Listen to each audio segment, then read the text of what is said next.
exceptionnel. Regardez là ce qui arrive là. Non franchement ces échappements c'est choquant. Il y a une plaque rouge qui va avec la voiture, je suis mort.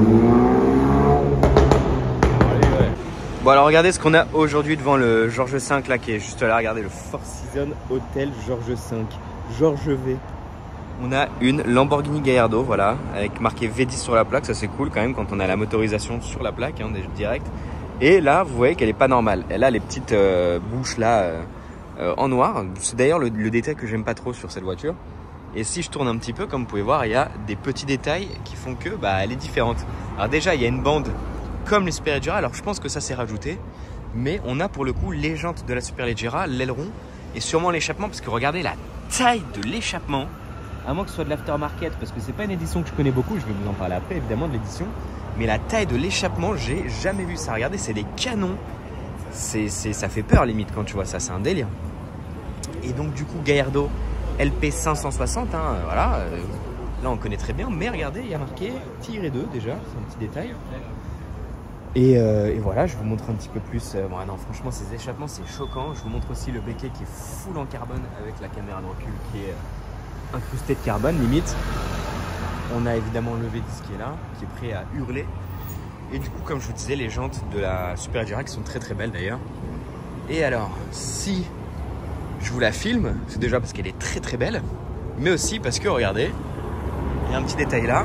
Il y a une voiture qui arrive, je sais pas ce que c'est, mais... c'est l'Alpine qui fait autant de bruit. Ouais, what the fuck. Regardez le bruit qu'elle fait. Allez, ouais. Improbable. Et du coup, regardez, édition limitée, 50e. Et en fait, c'est une Gallardo 50e anniversaire. Limitée à 100 exemplaires, ce qui est rarissime. Mais franchement, c'est peut-être la première que je vois ou la deuxième. Mais j'en ai vraiment pas vu beaucoup. Et je me suis dit, franchement, faut que je vous la filme parce que déjà, des Gallardo première génération, ça c'est des deuxième génération, si je puis dire. Déjà on n'en voit plus beaucoup, d'autant plus des belles, bien configurées, voilà, blanches avec les belles jantes, etc. Bon là, comme c'est l'édition, elle a tout de la Superleggera, hein. Mais ouais, c'est franchement, elle est très très belle. Et je me dis, allez, je vais vous la filmer. Merde, elle a le petit... ça a dû se casser ça. Mais là, bon, on voit mal à l'intérieur, mais il est full Alcantara et carbone, très très beau. C'est vraiment une très très belle voiture, la Gallardo, sur toutes ces phases-là. Vraiment très très belle. Regardez là, franchement, je suis choqué des échappements. C'est un délire, la taille des canons, mais franchement l'arrière est tellement beau de cette Gallardo avec ces feux là qui sont vraiment les... Je me souviens quand c'était sorti, c'était un truc de fou. Non, franchement elle est magnifique comme ça, vraiment. Je la trouve dinguissime. Je vais aller vous refilmer l'avant, je vous fais un petit profil aussi tant qu'à faire. Pour bien vous montrer les jantes de la Superleggera. Et je vais refaire un petit 3/4, une petite pleine face. Très très belle quand même. Bon, cette fois-ci au Plaza Athénée, il a mangé les jantes. On a un très très beau Rolls-Royce Cullinan avec des jantes aftermarket qui sont d'ailleurs très très belle configuration dans la globalité parce qu'on a un gris très clair au-dessus, quasi bleu avec des reflets bleus, et en bas on a un gris foncé mais même plus violet en fait, un petit peu violine comme ça, vous voyez. Là on peut voir un petit peu, c'est des gris mais on pourrait ne croire que c'est pas des gris. Regardez, là on a la concurrence quasiment, on a un Rolls-Royce Cullinan et regardez ici on a un GLS Maybach, Biton aussi, très sympa. Mais du coup non, incroyable ce Rolls-Royce Cullinan avec un très bel intérieur avec les boiseries et tout magnifique. Et du coup on a des jantes comme vous pouvez voir, Cannes, très belles jantes. J'ai toujours adoré les jantes Cannes parce que ça va très bien en Bentley, Rolls-Royce, etc.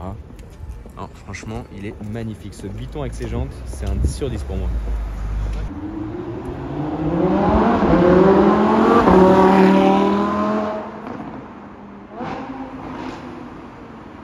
Downshift.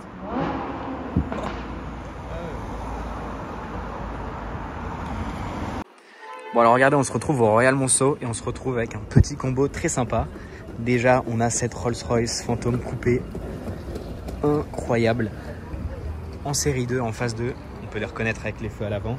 Et celle-ci, c'est pas la Water Speed que j'ai l'habitude de vous filmer, qui est un peu plus bleu. Là, c'est un bleu vert, on va dire. Celle-ci, c'est la Gawas Edition, très rare.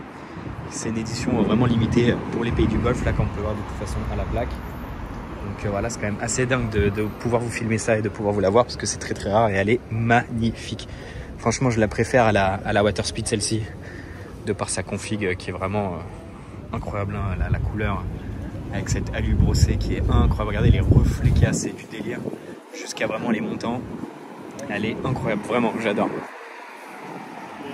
Ça, je pense, franchement, entre les deux, là, entre la Rolls et la Ferrari, je prends clairement la Rolls. Je la trouve magnifique. Après, bon, la config aide, hein, mais je la trouve tellement dingue cette Rolls-Royce que, bah, ouais, clairement, c'est celle que je prends entre les deux. Et je pense que vous avez vu aussi derrière ce qu'il y a d'autre. Il y a une petite GT3 RS en phase 2. Oh, quelle beauté, vraiment. Et du coup, il y a la GT3 RS en phase 2 ici, au rouge. Une que j'avais l'habitude de voir à Vauban. Place Vauban, que j'ai déjà dû d'ailleurs vous la filmer dans mes vidéos. Et c'est quand même sympa de voir ça. Bon, regardez, je vous filme rapidement cette Audi R8 juste pour la couleur, parce que la couleur est quand même vraiment pas commune et très sympa. Allez, je vous filme un petit peu le détail.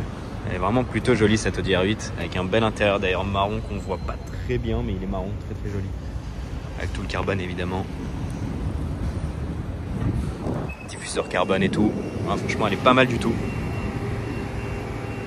Bon, regardez, juste après la R8, on a aussi une autre belle couleur, une autre belle config, mais c'est normal parce que c'est une Alpina. On a une Alpina B6 biturbo.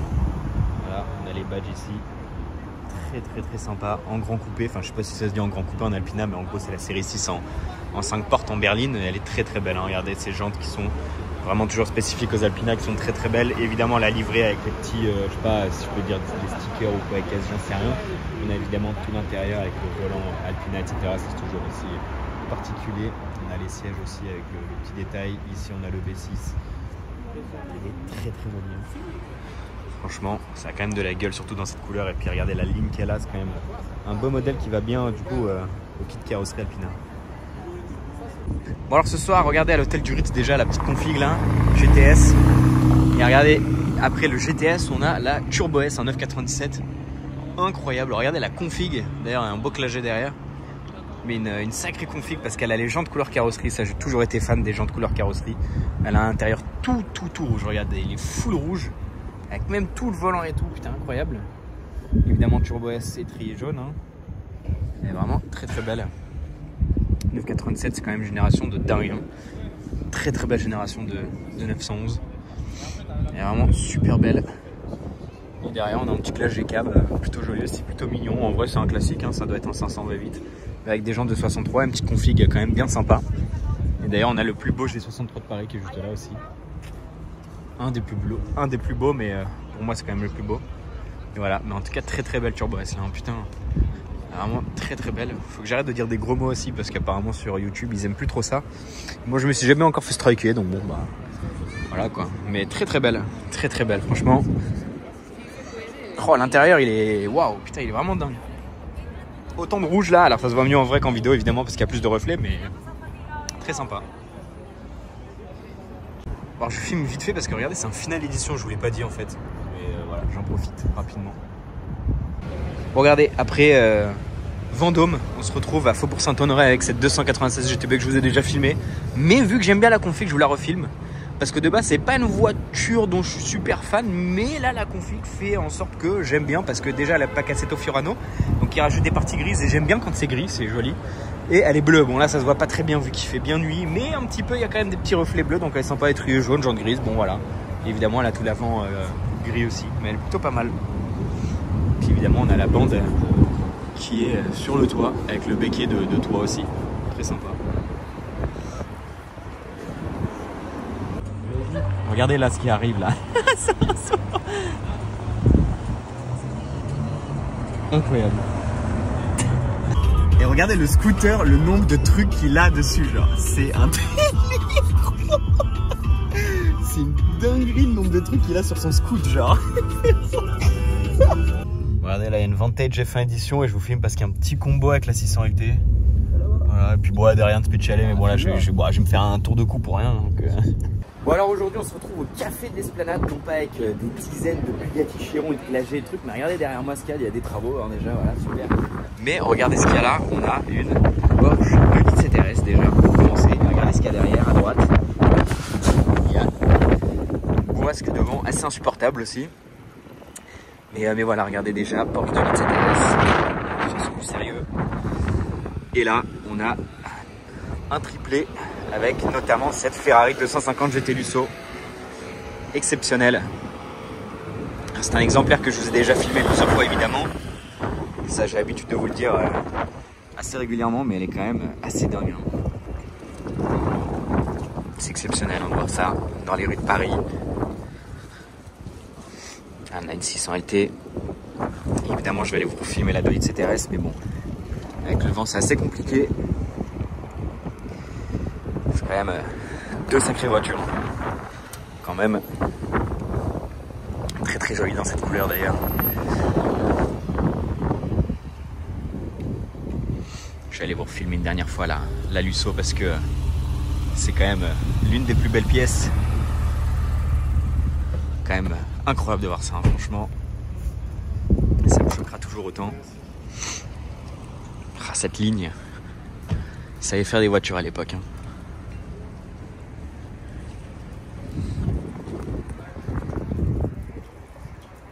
Regardez, une anglaise peut en cacher une autre. Aston Martin Vantage F1 Edition. Avec évidemment le béquet qui est vachement reconnaissable du coup de cette édition. Elle a d'ailleurs de très très belles jantes. Et là, je sais pas si vous entendez, mais on va passer sur de l'italien, petite italienne, Gran Turismo en nouvelle phase. Enfin nouvelle phase, c'est pas les toutes premières quoi. Très très belle mélodie.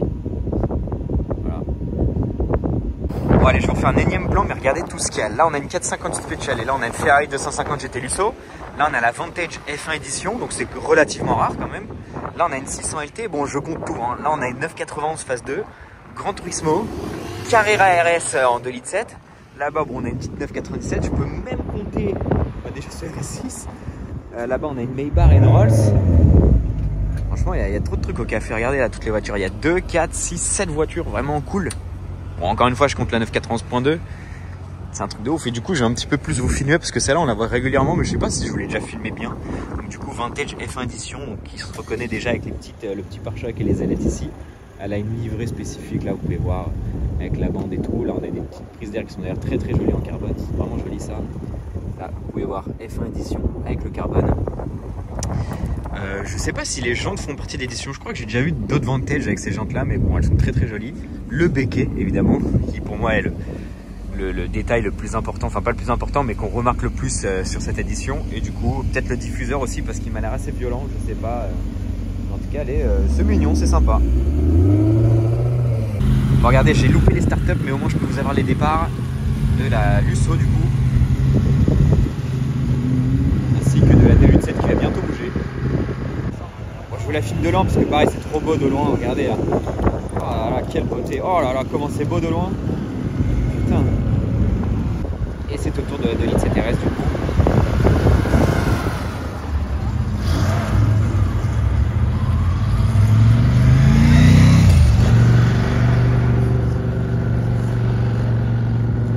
Bon allez, elle aussi elle a le droit à son petit plan de loin quand même. C'est marrant parce que de loin les voitures sont quand même vraiment jolies aussi je trouve. Tu vois, tu les vois rouler au loin comme ça, c'est stylé, genre. Regarde la robe. Bon, regardez à la réserve, non loin des Champs-Élysées, on se retrouve avec une Aston Martin DB5. Alors, franchement, je pense que c'est une phrase que je dis maintenant dans chaque vidéo. Je vous l'ai déjà filmé, mais je vous la refilme parce que, encore une fois de plus, bah, c'est des voitures exceptionnelles. Donc voilà, je ne peux pas passer à côté de ça. Et il y en a même plutôt la chance de se dire que bah, c'est des voitures qui sortent régulièrement quand même. Une DB5, ça avoisine les 800 000 euros, tu vois. Donc, bon, sortir 800 000 euros en sachant que c'est quand même des voitures d'époque, donc c'est pas des pièces, enfin tu vois, tu peux sortir une 812 TaylorMade qui va te coûter 600 000, 700 000, demain tu la tapes, bon, tu la ramènes chez Ferrari, chez Zanassi en Italie, ils te refont la peinture, etc. Bon, ça tu peux aussi, mais bon, c'est un peu plus compliqué, c'est un peu plus délicat et c'est des pièces qui voilà, il y a des moments où se font plus. Enfin bref, je suis pas non plus mécanicien ou réparateur ou ce que vous voulez, mais bon voilà, c'est quand même un plaisir de pouvoir vous filmer encore et encore et encore. Et de toute façon, c'est typiquement le genre de voiture, je pourrais l'avoir tous les jours, limite je vous la filmerai tous les jours parce que bah une DB5 quand même c'est mythique. Et voilà, j'allais dire on en voit pas assez, on en voit quand même de temps en temps.